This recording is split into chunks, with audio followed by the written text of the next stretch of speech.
Before we talk about the Brazilian pop artist Romero Britto, let's get started.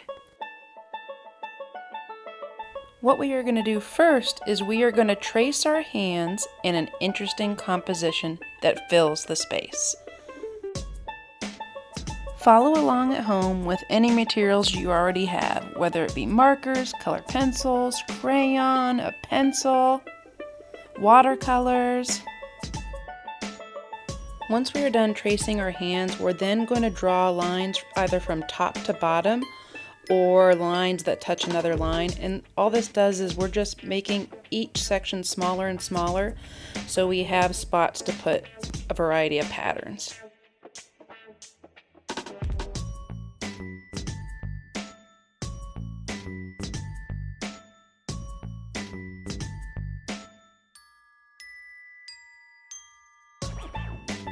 Romero Britto is a painter, printmaker, and sculptor, and his work is influenced by pop art, cubism, and street art.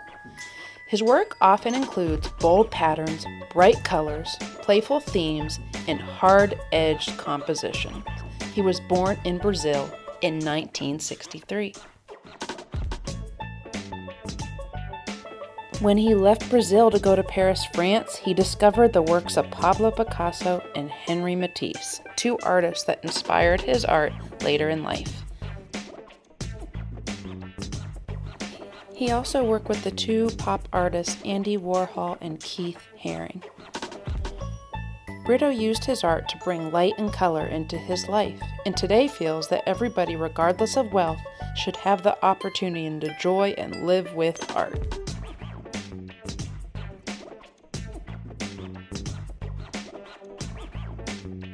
Now let's get back to our project. What I'm really trying to do here is focus on color, pattern, and shape, much like Romero Britto does in his art.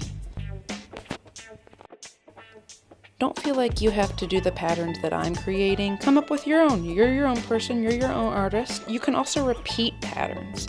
If you're going to repeat patterns though, I would make sure not to put them next to each other just so you have some variety.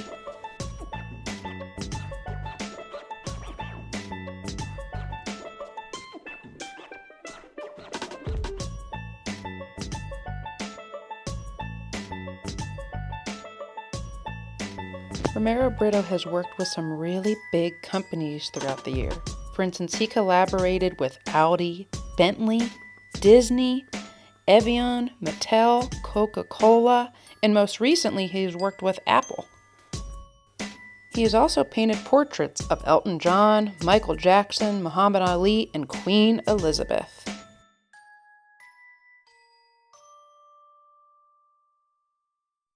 Romero Britto had once said, "I believe that every human being should try to do good for someone else. There are so many different ways to do it. My art can be an instrument for helping people. What a good feeling that I can do that with my art." I just love that quote. It reminds me of the feeling I get every time I view your artwork.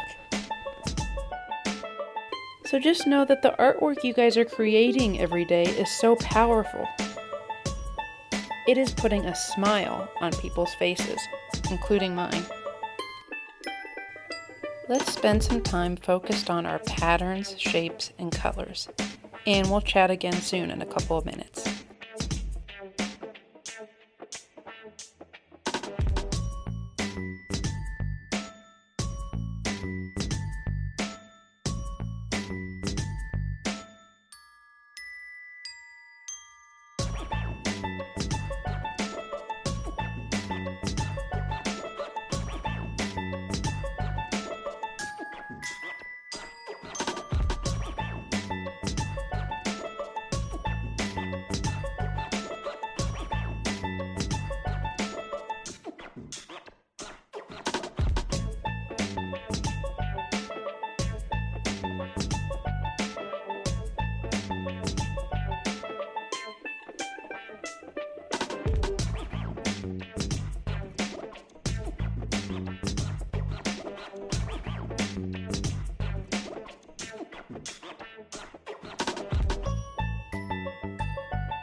I know it may look like I'm working really quickly, but I actually sped the video up a lot. I'm really working slowly, thinking about each color I'm choosing, taking my time with my patterns and coloring. You also might notice that some of my sections I'm not coloring in all the way. I'm leaving the white of the paper as part of the design. You could do that, or you could also color the entire section in. One tip could be, if you color your background area in with a light color, you can go ahead and draw a pattern directly on top of that lighter color with a darker color. I can't wait to see how you guys go about adding patterns, adding designs, adding color or not using color, and also how you guys are placing your hands in your composition.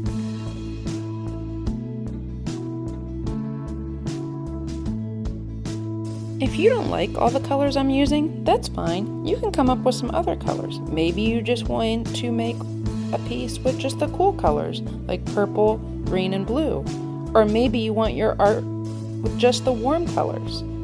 It's totally up to you what colors you choose for your Romero Britto inspired art.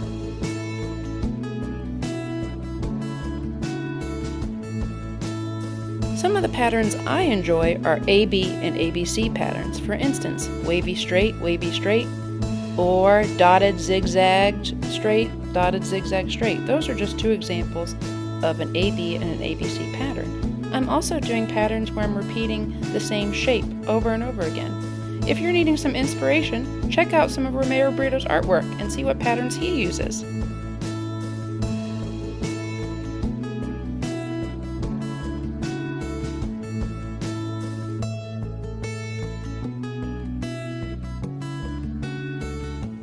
Sometimes in the smaller sections that I created, you're noticing that maybe I'm just coloring it in a solid color. I'm only doing that sometimes, because again, I still want to focus on those bright, bold patterns. So I'm making sure that I'm putting lots of patterns in lots of colors all throughout my piece. I want to make sure that my viewer looks at every part of my art, not just the part with patterns. Now, because I'm using markers for my project, I am focused on color. But if you're using a pencil or a black marker, then you're not so much focused on color, but patterns, shapes, and lines.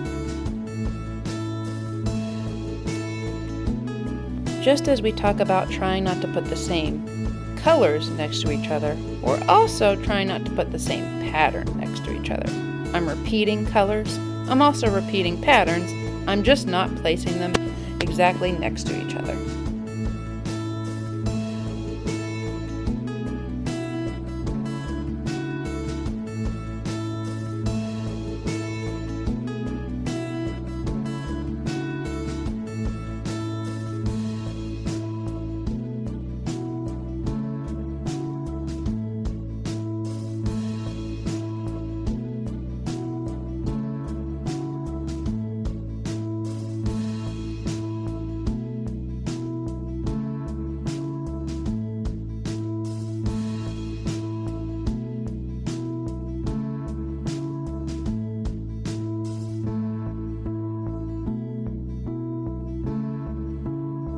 One of the things that helped Romero Britto's art stand out were those bold black outlines traced over everything. So that's what I'm doing now with a permanent marker. It doesn't have to be a permanent marker, and you could have done this at the beginning of the project, but I'm just go ahead and doing it at the end. And I'm even tracing over my hand, including those lines that crossed each other that separated. I hope you all enjoyed this project as much as I did, and I can't wait to see your artwork. Stay tuned for next week's video. Until then, keep creating. Bye.